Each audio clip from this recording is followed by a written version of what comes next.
This story comes from a retired school janitor in Fukuoka, Japan. He never believed in ghosts.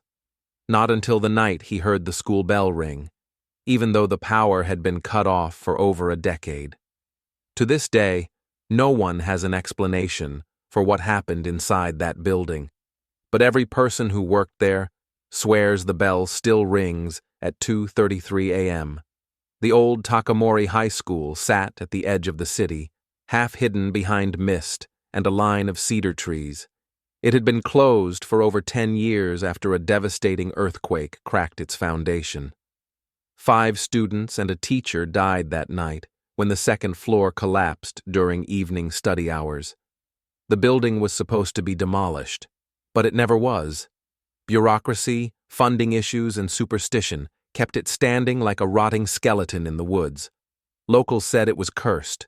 When reconstruction finally began in 2011, workers reported strange things: tools going missing, fresh chalk marks appearing on blackboards, and faint footsteps echoing down empty halls.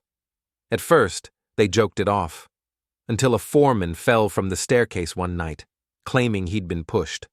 After that, the site was left alone, except for one man, Kobayashi-san, a retired janitor who'd worked at Takamori High for 30 years. He volunteered to watch the site overnight until it was sold. He said he owed it to the school.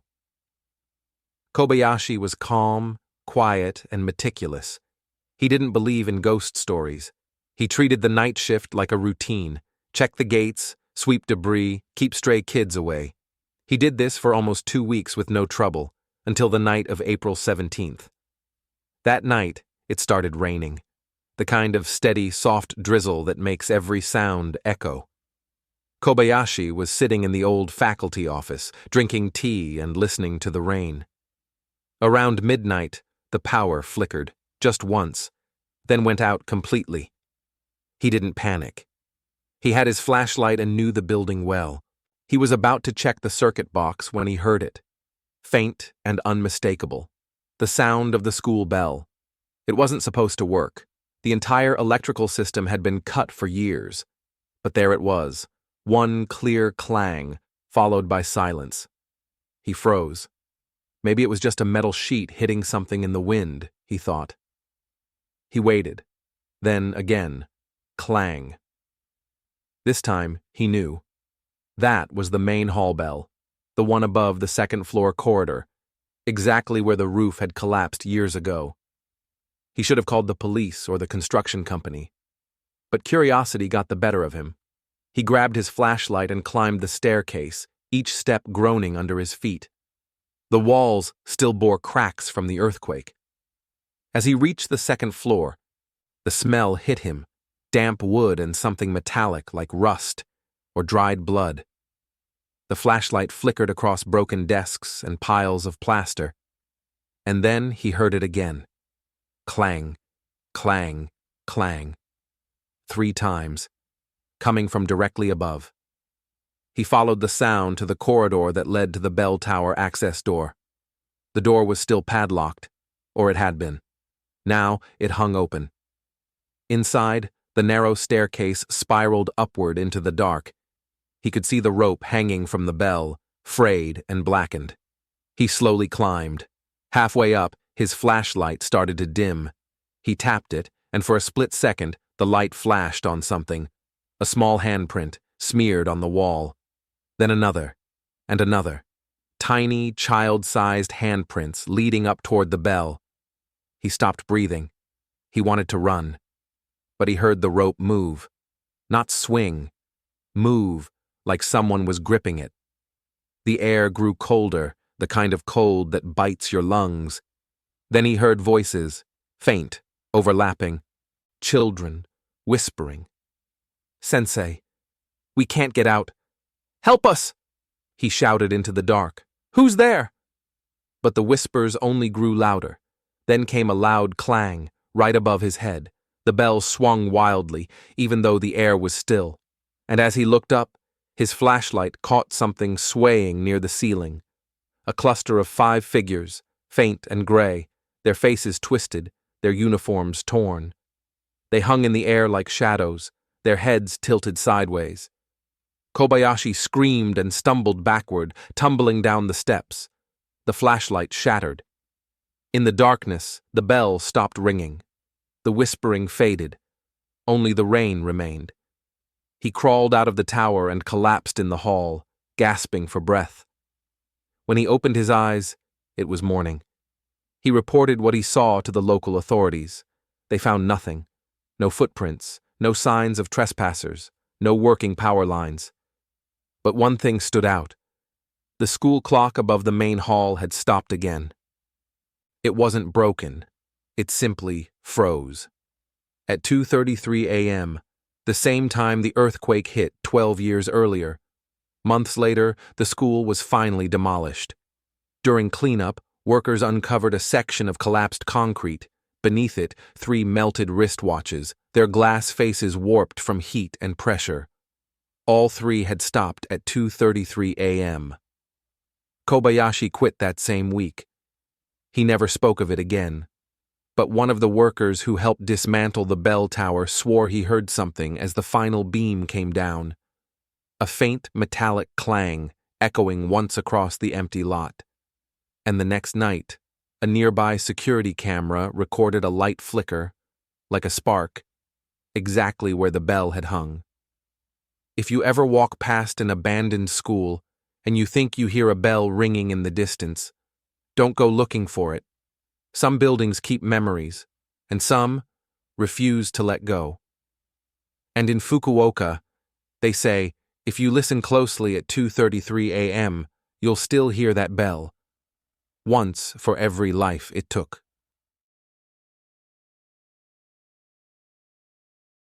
This story comes from a former security guard at an all-girls secondary school in Singapore. He said that for months, just before dawn, he saw a pair of red shoes walking alone across the basketball court.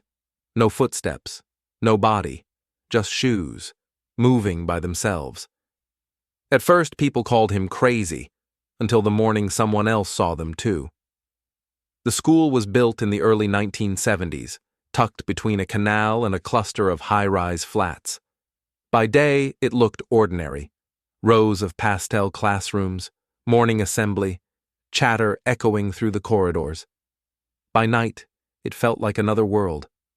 After 10 p.m., the neighborhood grew silent except for insects and the hum of street lamps. The school's floodlights cast long shadows over the court, the hall, and the 3-story academic block. The guard, his name was Mr. Tan, worked the night shift alone. He was 57, thin, polite, and methodical. Every night he'd lock the back gates, make tea, then patrol the grounds. He had done this for almost 6 years without a single strange event, until April 3, 2018. That night, the air was hot and still. Mr. Tan was making his second round around 4 a.m. when motion from the far end of the court caught his eye. At first, he thought it was a cat, something small and red moving near the benches, but when his flashlight swept across the concrete, he saw it clearly. 2 red shoes, polished leather, student size, slowly moving across the court, heel to toe, like someone invisible was walking in them. Mr. Tan froze. The shoes stopped too. Then, as if reacting to him, they turned slightly toward his light before continuing toward the classroom block. He blinked. Maybe his mind was playing tricks. Maybe the wind was pushing them. But the air was still, heavy with humidity. He shone his light again. The shoes were halfway across the court now, leaving faint, dusty footprints that faded seconds later. He decided not to tell anyone. Guards joked about ghosts all the time, and he didn't want to be the next punchline. But 2 nights later, the shoes appeared again. Same time, same direction. And this time, he wasn't alone. The canteen vendor, Auntie Liu, had stayed late to prepare breakfast. She saw them too. Her scream echoed through the campus. When teachers arrived that morning, she quit on the spot. The principal brushed it off as a prank. She told Mr. Tan to search the grounds for hidden strings or devices. He spent hours checking. Nothing.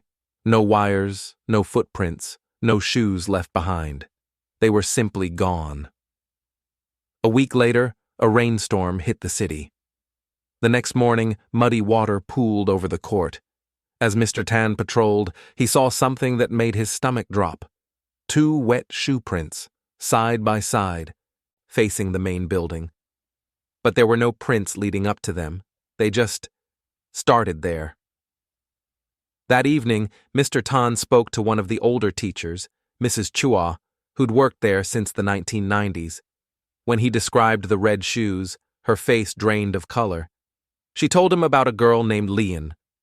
Back in 1994, Lian had been a quiet student who loved to dance.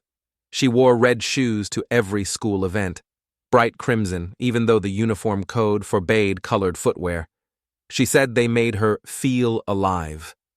One rainy morning, after weeks of bullying, she fell, or maybe jumped, from the 3rd-floor classroom window overlooking the basketball court. The school never confirmed what happened. After that, no one wore colored shoes again. After hearing that story, Mr. Tan couldn't sleep. He started leaving offerings, white flowers, incense, near the court, hoping to calm whatever was out there. For a while, the sightings stopped. Then came May 19th. That night, lightning flashed across the sky. At 2:47 a.m., as he was locking the side gate, the floodlights around the court flickered. He heard it. Soft music, like a radio from far away. A slow waltz, barely audible. He turned and saw the red shoes again, spinning now, slow circles across the wet concrete, keeping time with music that seemed to come from nowhere. He wanted to run, but his feet wouldn't move. He could see faint ripples in the puddles beneath the shoes, as if invisible legs pressed down on the water. Then, the music stopped. The shoes froze mid-turn. A voice whispered behind him, "Beautiful, aren't they?" He spun around. No one there. When he looked back, the shoes were gone. Only one remained, floating upright in a puddle before slowly tipping over. The next morning, he told the principal he was resigning. She didn't argue. But as he was leaving, one of the cleaners ran up to him holding a lost and found bag. Inside was a single red shoe, soaked, but new. Mr. Tan refused to touch it. He told her to throw it away. They locked it in the storage room instead. 2 months later, a new security firm took over. On their first week, one of the younger guards vanished during duty. They found his flashlight on the court and, just beside it, a set of bloody footprints leading straight toward the classroom block, stopping under the same window Lian had fallen from. CCTV footage from that night showed nothing unusual. At first. Then, frame by frame, a faint blur appeared at the edge of the court. Small, crimson, moving shapes. For exactly 23 seconds, the camera caught 2 shoes walking side by side. Then they faded out, leaving a smudge across the lens that no one could clean off. The school quietly replaced the cameras and removed the entire window section on the 3rd floor. Still, teachers said that on certain mornings right before assembly, they'd find wet red footprints near the main gate, stopping abruptly in front of the court. The principal eventually had the entire area repainted and sealed. But Mr. Tan, now retired, said he dreams of it often, of standing by the court, hearing the faint tap of heels on concrete, and seeing those shoes turning in slow circles under the floodlights. They say ghosts linger where they last felt alive. Maybe that's why, in one quiet corner of Singapore, the sound of soft dancing still echoes before dawn.